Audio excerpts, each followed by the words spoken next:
Punjab duck हवामान अभ्यासक 26 आणि 27-28 डिसेंबर दरम्यान राज्यात अवकाळी भाग बदलत पाऊस पडणार आहे म्हणून हा अंदाज लक्षात घ्या। राज्यातल्या सर्व शेतकऱ्याला सांगू इच्छितो की राज्यामध्ये 25, 26, 27, 28 दरम्यान भाग बदलत पाऊस पडणार आहे, सर्वदूर पडणार नाही, तुरळक ठिकाणी पडणार आहे म्हणून हा अंदाज लक्षात घ्यायचा।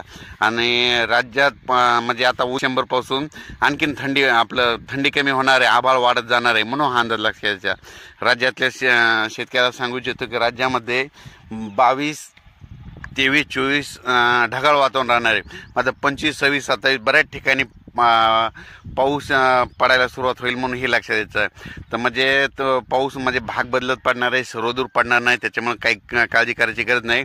मात्र 25, 26, 27, 28च्या दरम्यान राज्यात भाग बदलत पाऊस पडणार आहे म्हणून हा अंदाज लक्षात द्यायचा।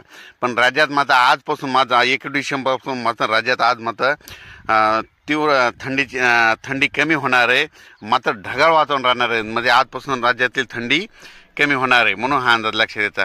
राज्यातल्या सर्व शेतकऱ्याला सांगू इच्छितो की राज्यामध्ये 21, 22 आणि 23 डिसेंबर ढगाळ वातावरण राहणार आहे, थंडी कमी होणार आहे।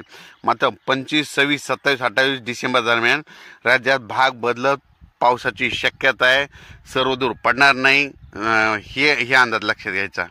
अचानक वातावरणात बदल झाला तर लगेच एक मेसेज दिला जाईल। धन्यवाद।